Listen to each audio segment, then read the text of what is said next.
오늘은 예수님께서 사망의 권세를 깨뜨리시고 부활하신 부활주일입니다. 이 세상에서 죄와 죽음 문제를 해결하신 분은 예수님밖에 없습니다. 이 예수님이 내 죄 때문에 죽어주셨고 나를 의롭다고 하시기 위해서 다시 살아나셨음을 믿고 그 예수님을 나의 구원자로 영접하는 순간에 그 살아계신 주님이, 부활의 주님의 생명이 내 인생 안에 들어오시게 됩니다. 그때부터 우리는 내 능력이 아닌 예수님의 능력으로 살게 되는 것입니다. 내 권세가 아닌 예수님의 권세로 살게 되는 것입니다.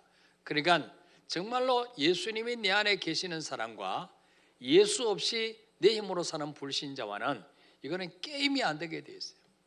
그렇잖아요. 내 안에 하늘과 땅의 권세를 가진 주님이 내 손을 잡으시고 순간순간마다 나와 함께 하시는 사람과 예수 없이 5분의 1도 알 수 없는 IQ 200도 안 되는 내 머리로 사는 사람과 똑같겠습니까? 예. 요한복음 14장 12절에 보니까 나를 믿는 자는 내가 하는 일을 그도 할 것이요 또한 그보다 큰 일도 하리니 이는 내가 아버지께로 감이니라 그랬어요. 우리 주님은 부활 승천하시면서 우리에게 너희 힘으로 살지 말고 네 능력으로 살지 말고 내 권세를 날마다 네 삶의 현장 속에서 사용해서 살아라. 그래서 우리에게 예수 이름을 사용할 권세를 주셨다는 거예요. 그 권세로 이 땅을 살아가는 동안에 당면하는 모든 어려움과 문제를 해결받으며 살아가기를 원하고 계시는 것입니다. 우리가 그렇게 살 때 예수 죽으심이 헛되지 않고 예수 부활이 증명되게 되는 것입니다. 그런데 오늘날 우리 한국교회 얼마나 많은 성도들이 정말 하나님의 자녀의 권세를 누리며 살고 있을까요? 주일마다 교회는 나오는데 믿습니다고 하는데 삶을 보면 다 주님이 돌아가신 것처럼 살고 있어요. 여전히 내 힘으로 살고 있어요. 여러분 예수 믿고 달라진 게 뭐가 있습니까? 성경에 보면 여러 가지 종교의 믿음이 있습니다. 예수 믿으면 언제 죽어도 천국 간다. 믿습니까? 이 사실을 믿으시죠? 근데 이것은 지금 당장 일어나는 일이 아니잖아요. 죽을 때 돼서 일어나는 일이잖아요. 그래서 뭐요? 이런 거는 잘 믿어요. 그래서 이 믿음을 보고 뭐라고 하는 거 하니까 따라합시다. 외상 믿음. 네. 외상은 뭐예요? 지금 돈 안 줘요. 나중에 돈 줘요. 물건은 먼저 받아요. 이게 외상 믿음이야. 지금 당장 죽는 게 아니니까 나 죽으면 천국 가요. 그 믿음은 외상 믿음이에요. 근데 지금 내가 하나님 말씀대로 살면 주님이 내 인생을 책임져 주시느냐? 내 문제를 해결해 주시느냐? 여기에 대한 믿음이 적단 말이에요. 요거는 무슨 믿음이냐? 따라합시다. 현찰 믿음. 요거는 현찰 믿음. 성경에 없는 이야기 지금 내가 지어낸 거예요. 요거는 현찰 믿음이야. 현찰 주면 그대로 물건을 줘요. 그 값어치만큼. 내가 기도하면 반드시 응답해 주세요. 하나님 말씀은 반드시 이루어집니다. 이거를 날마다 믿으며 누리며 사는 게 현찰 믿음이란 말이에요. 오늘날 한국교회 많은 성도들에게 없는 믿음이 이 믿음이란 말이에요. 두 번째 믿음이란 말이에요. 응? 여러분 죽은 후에도 나를 천국에 보내줄 수 있는 그 하나님이라면 지금 이 땅에 사는 동안에 먹고 사는 문제 책임져 주실 능력이 없을까요? 그럼 예수 믿을 필요가 없어요. 예. 하나님은 우리를 위해서 엄청난 것을 준비해 놓으셨는데 이 축복을 누리고 사는 사람보다는 못 누리고 사는 사람이 더 많아요. 불신자에 당연히 못 누리고 살죠. 그런데 예수 믿는다고 하는 사람들 중에서도 못 누리고 사는 사람들이 아마 7, 80% 될 거예요. 왜 그러냐? 하나님이 우리가 태어나면서부터 죽을 때까지 우리 필요한 거 다 아셔요. 믿습니까? 아실까 모르실까요? 아시죠? 다 준비해 놓으셨어. 근데 왜 누리지 못하느냐? 누구만 누리느냐? 하나님이 그냥 주시는 게 아니고 반드시 테스트, 시험을 통과한 사람이 하나님이 준비해 주신 복을 누리게 하시는 거예요. 믿습니까? 지금 잘 이해 안 될지라도 다 들어보면 알 거예요. 자, 오늘 성경에 보면 하나님이 아브라함에게 더 큰 복을 주시려고, 지금까지도 많은 복을 주셨지만은 더 큰 복을 주시려고 아브라함을 부르셨어요. 그리고 믿음을 먼저 달아보셨어요. 테스트해 보셨어요. 자, 오늘 히브리서 11장 17절 읽어볼까요? 시작. 아브라함은 시험을 받을 때 믿음으로 이삭을 드렸으니 그는 약속들을 받은 자로 돼 그 외아들을 드렸느니라. 아멘. 아브라함은 시험 받았다. 누구에게? 하나님께. 하나님께 시험 받았다는 거예요. 아브라함은 75세 때 하나님이 네 고향 친척 아버지 집을 떠나면 내가 너로 큰 민족을 이루게 하겠다. 이 약속이 굉장히 메리트가 있었어요. 왜? 그 당시 아브라함이 돈은 많았는데 뭐가 없냐? 자식이 없는 거예요. 요걸 주시겠다고 하니까, 그 자식만 하나 정도가 아니고 민족을 주시겠다고 하니까 굉장히 솔깃한 거예요. 하나님 우리에게 뭔가 명령하실 때 그냥 명령만 하시는 분이 아니에요. 반드시 순종할 때 이런 복을 주겠다, 축복까지 약속하십니다. 그리고 얼마나 믿기 좋아요. 예. 요 약속 붙잡고 요 말씀 믿고 이민을 왔는데, 저 갈대우르에 지금 저 이란 이라크에 살다가 이스라엘로 이사 왔단 말이에요. 10년을 기다려 자식을 안 주시는 거예요. 하나님 잊으셨나?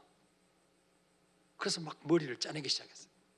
부인 사라와 나이는 점점 늙어가는데, 그래서 뭐예요? 사라의 여종 애굽 소녀 하갈과 동침해서 자식을 얻자. 그래서 하나님께 여쭤보지도 않고 자기들 방법대로, 자기 수단대로 하갈을 통해서 이스마엘을 얻었어요. 이스마엘. 근데 행복이 없는 거죠. 예. 근데 하나님이 아브라함 나이 100살 때 이삭을 주신 거예요. 이 진짜 약속의 아들 주신 거예요. 기적으로. 75살, 사라 나이 65세 때도 못 낳은 아들을 사라 나이 90살 때 낳은 거예요. 그러니까 이건 뭐 얼마나 기쁘겠어요. 그러니까 이건 뭐 하늘을 날아다니는 것 같죠. 다른 사람 손주 볼 때 아들을 얻었으니까. 그러니까 아브라함에 있어서 이삭이 태어나기 전과 후의 인생은 전혀 180도 다른 인생이에요. 예. 너무 살맛나는 거죠. 맨날 휘바람 부르며 살았을 거예요. 이삭이 점점 무럭무럭 자라나는 거 볼 때 굉장히 든든하고 뿌듯했을 거예요. 근데 이삭의 나이가 15, 16세 청년이 됐어요. 그때 하나님이 아브라함에게 찾아오셨어요.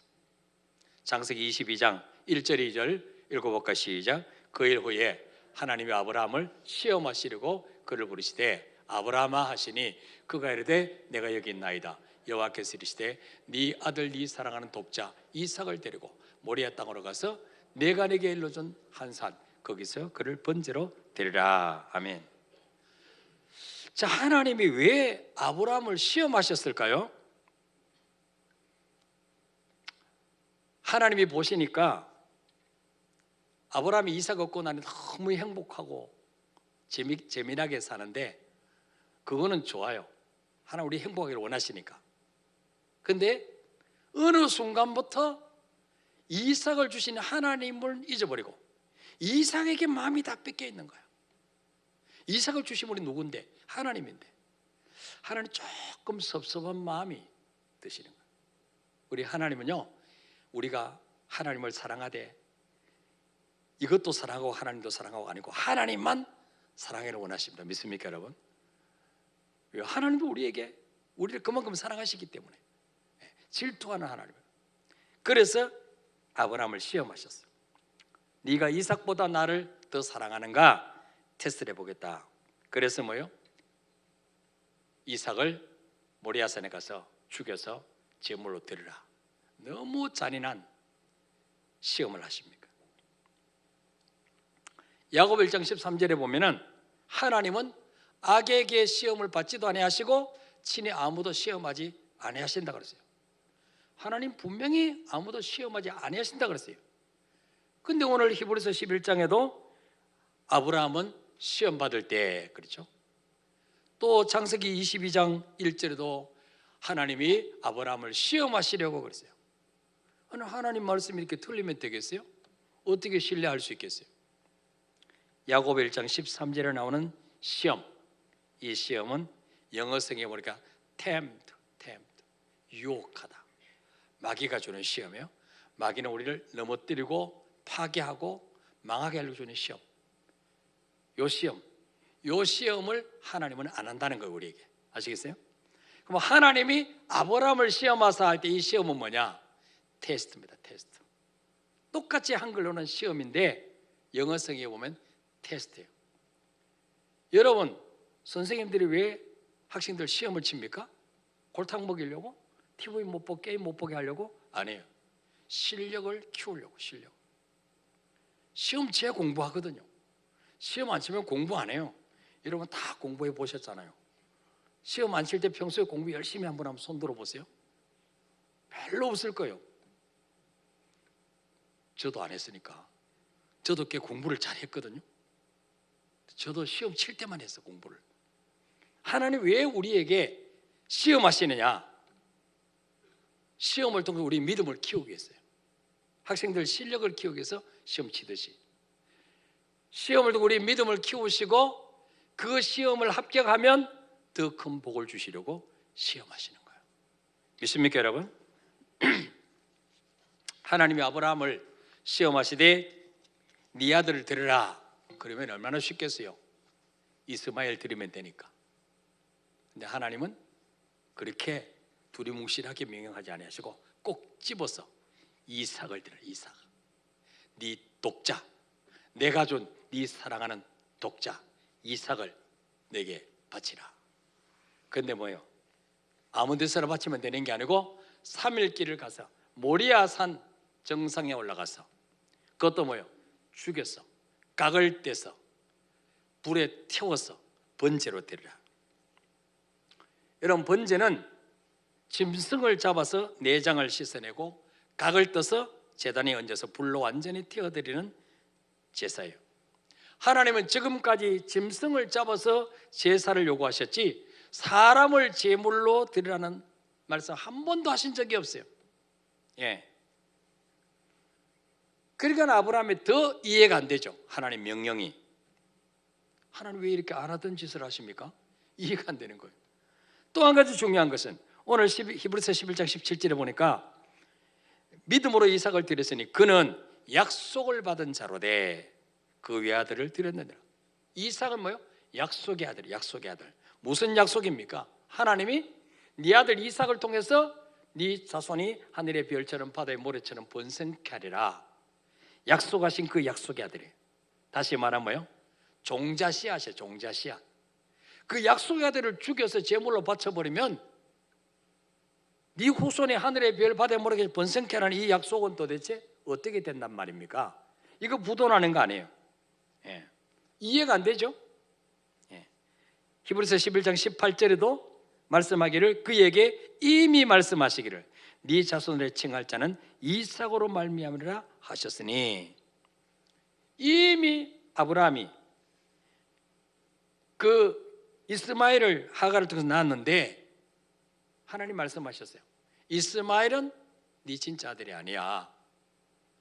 내가 네 후손에게 복을 주신다는 그 약속은 네 아들 이삭을 통해서 주신다는 말이에요. 너무 확실하게 말씀하셨어요. 예. 그랬기 때문에 아브라함은 이삭을 바치기가 더 어려웠을 거예요. 더 힘들었을 거예요. 예.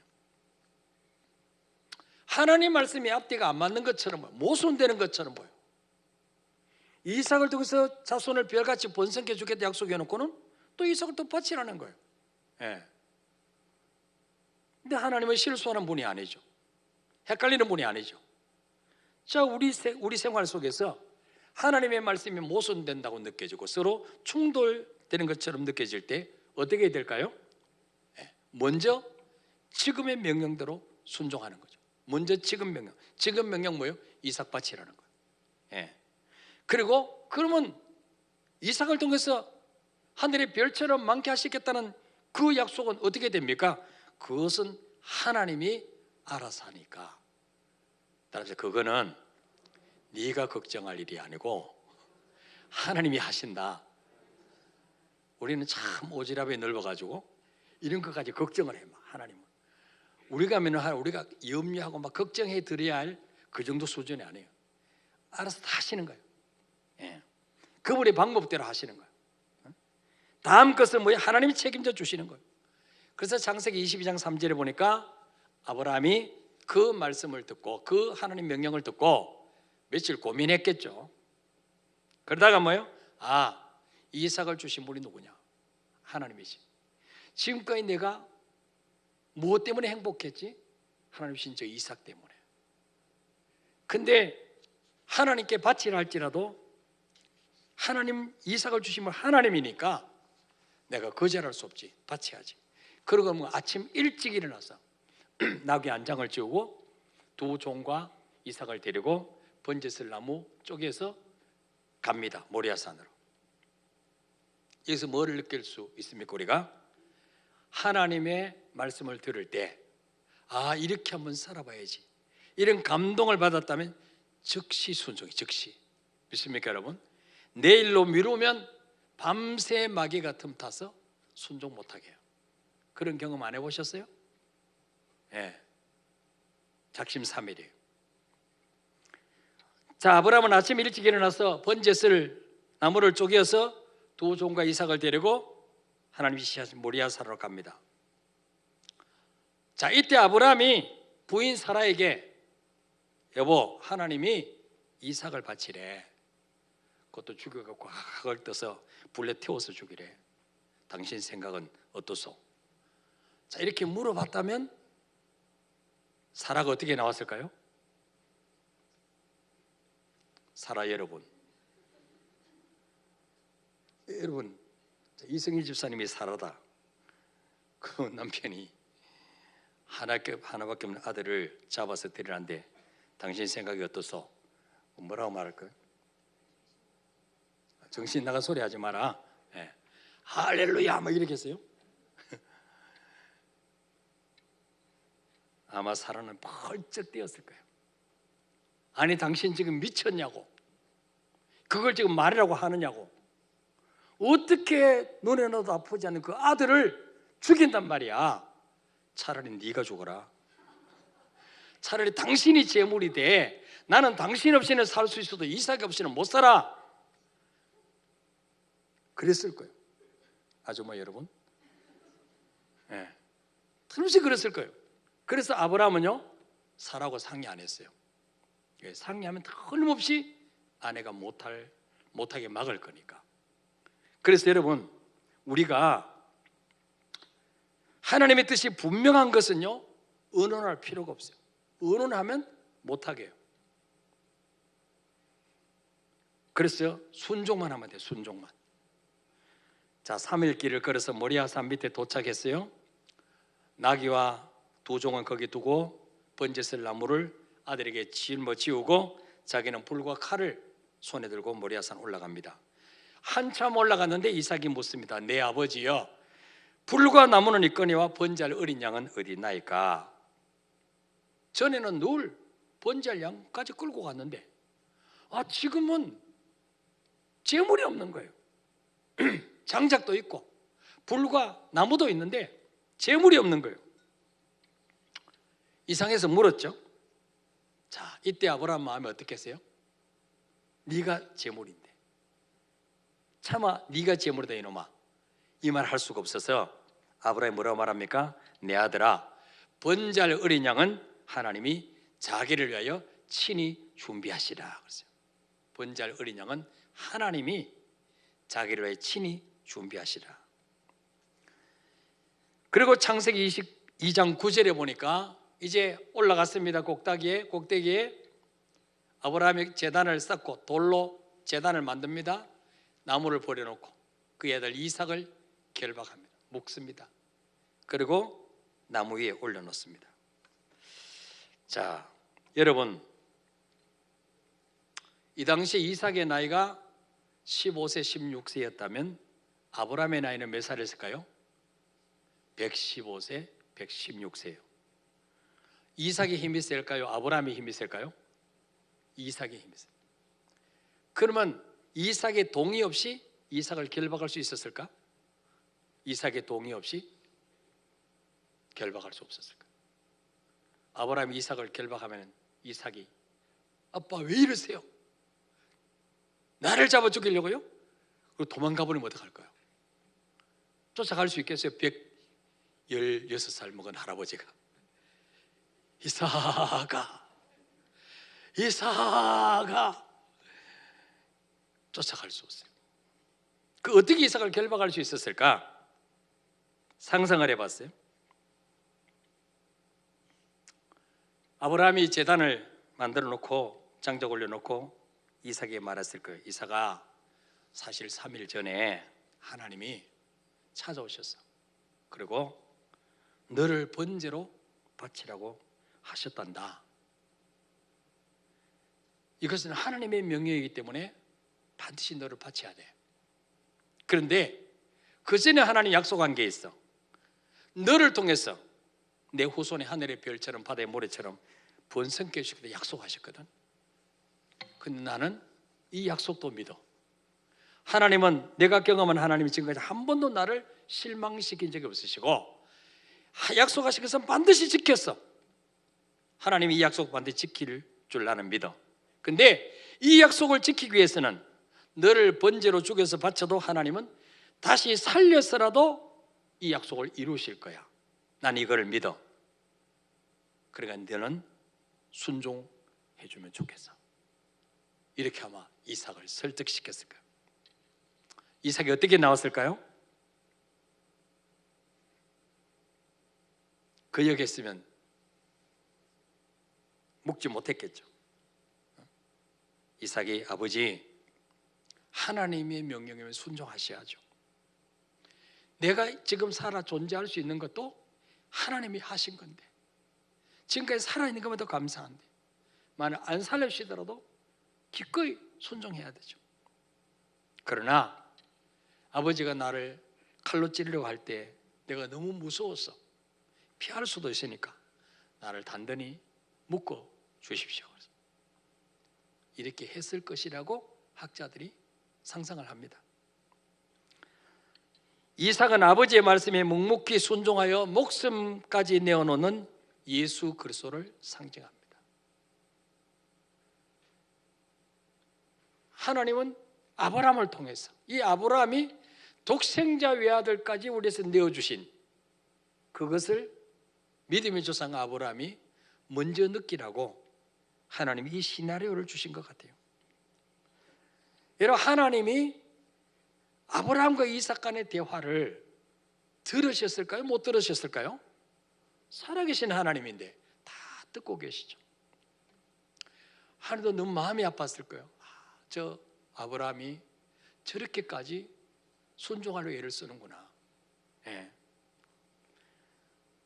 드디어 아브라함이 긴 호흡을 들이키고 칼을 잡고 이삭의 심장을 찌르려고 합니다. 근데 아버지 마음에는 최대한 적은 고통으로 이삭이 죽기를 원하겠죠. 심장 한복판을 꽉 한꺼번에 찔러야 되는데 잘못 빗나가면 이삭이 고통만 당하고 힘들겠죠. 근데 아브라함은 지금까지 많은 양을 잡아봤기 때문에 어디가 심장인지, 어디 찌르면 이삭이 큰 고통한다고 죽을지 아마 알았을 거예요. 그래서 칼을 빼들고 심장을 조준하고 찌려고 하는 순간에 하나님이 다급하게 아브라함을 부르시는 거예요. 자, 창세기 22장 11절 12절 읽어봅시다. 시작. 여호와의 사자가 하늘로부터 그를 불러 이르시되 아브라함아 아브라함아 하시는지라. 아브라함이 이르되 내가 여기 있나이다 하매 사자가 이르시되 그 아이에게 네 손을 대지 말라. 그에게 아무 일도 하지 말라. 네가 네 아들 네 독자가이도 내게 아끼지 않았으니 내가 이제야 네가 하나님을 경외하는 줄을 아노라. 아멘. 하나님이요 너무 다급하셨어. 아브라함아, 아브라함아, 그에게 손을 대지 마라. 이제 내가 네 믿음 알았어. 네 믿음 인정했어. 이제는 아브라함은 하나님의 테스트에 합격하십니다. 그리고 13절에 보니까 눈을 들어 살펴보니까 한 수양이 뒤에 있는데 뿔이 수풀에 걸려 있어요. 순양이 울고 있어요. 아브라함이 그걸 가져다가 아들을 대신해서 번제로 드렸다 그랬습니다. 여러분, 하나님은 이삭 대신에 미리 번제로 대신 드릴 순양을 준비해 놓고 계셨어요. 준비해 놓으시고 이삭 바치라고 명령하신 거예요. 14절에 아브라함이 순양을 대신해서 번제로 드리고 그 땅 이름을 여호와 이레라 했으므로 오늘까지 사람들이 이르기를 여호와의 산에서 준비되리라 하더라. 따라서 여호와 이레, 이 뜻이 무엇입니까? 여호와의 산에서 준비되리라. 우리가 믿는 하나님은 준비하시는 하나님, 우리 이 땅을 살아가는 데 필요한 모든 것을 이미 다 준비하고 계신 하나님 믿습니까 여러분? 죽음 이후에 천국까지 준비해 놓으신 하나님, 그 하나님이 우리가 믿는 하나님인 줄 믿으시길 바랍니다. 고린도서 2장 9절에 보니까 하나님이 자기를 사랑하는 자를 위하여 예비하신 모든 것은 눈으로 보지 못하고 귀로 듣지 못하고 마음으로 생각지도 못했던 것 같으니라. 하나님은 우리가 이 땅에 사는 것 필요한 모든 것 준비해 놓으셨는데 지금 눈에 보이지 않습니다. 귀에 들리지 않습니다. 마음으로 상상할 수 없는 놀라운 것들을 다 준비해 놓으신 줄 믿으시길 바랍니다.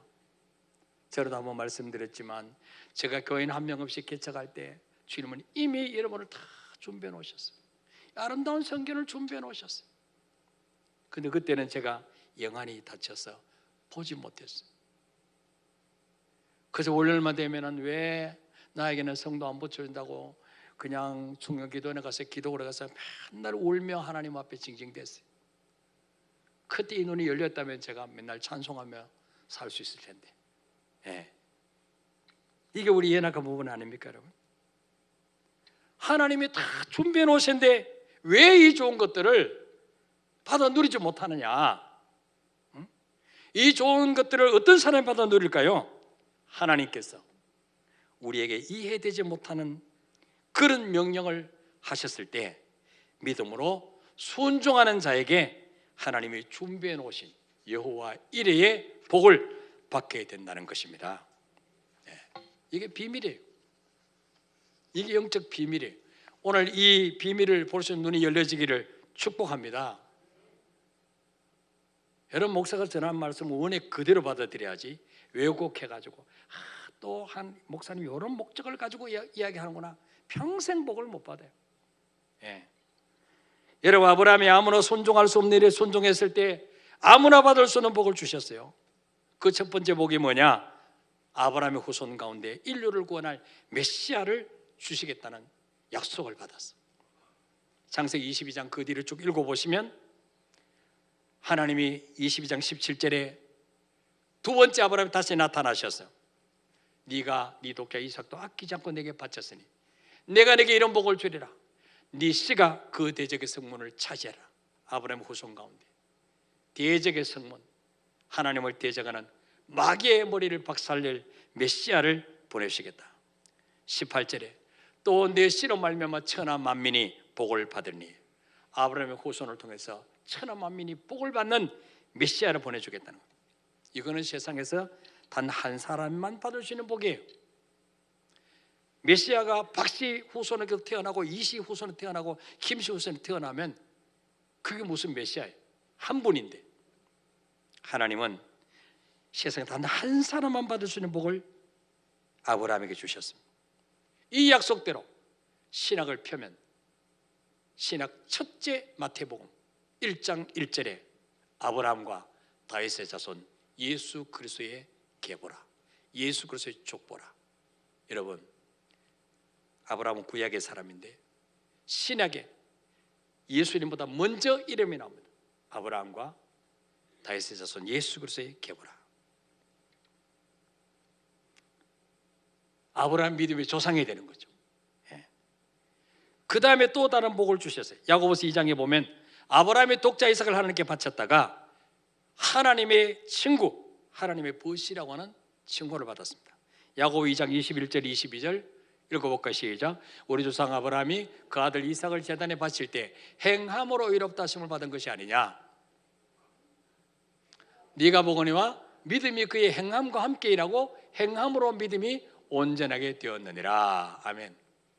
진짜 믿음은요, 이론적인 믿음이 아니에요. 머리로만 믿는 믿음이 아니에요.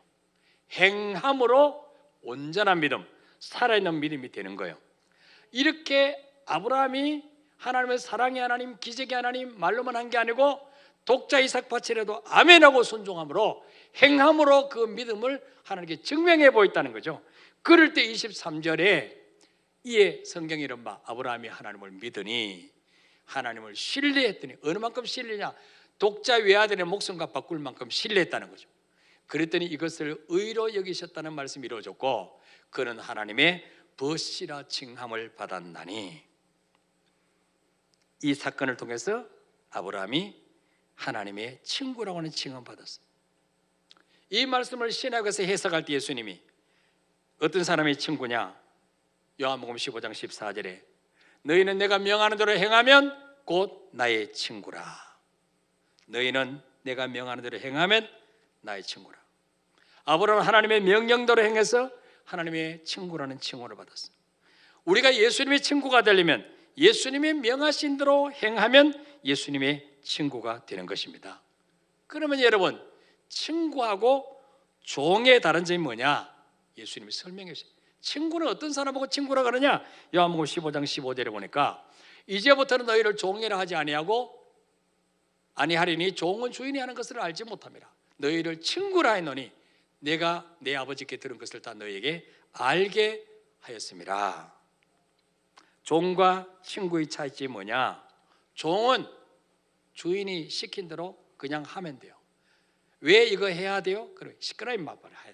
내가 시키면 해야지. 종놈 주제. 종은 주인의 의도를 몰라요. 그냥 하면 돼요. 근데 친구에게는요, 반드시 내가 왜 너에게 이 부탁을 하는지 이야기를 설명을 해줘요. 설명을.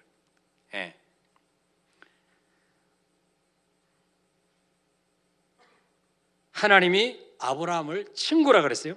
이 말씀대로 하나님의 소돔 고모라 성을 유황불로 심판하시기 전에 아브라함에게만 미리 알려줬어요. 아브라함에게. 창세기 18장 17절에 보니까 여호와께서 이르시되 내가 하려는 것을 아브라함에게 숨기겠느냐? 아브라함 비밀하리. 비밀. 내가 곧 소돔 고모라 성을 유황불로 멸망시킬 거야. 거기에 누가 있습니까? 아브라함의 조카 롯의 가정이 있잖아요. 비밀을 미리 가르쳐 주심으로써 아브라함이 중부기도로 롯의 가정을 건져내게 하십니다.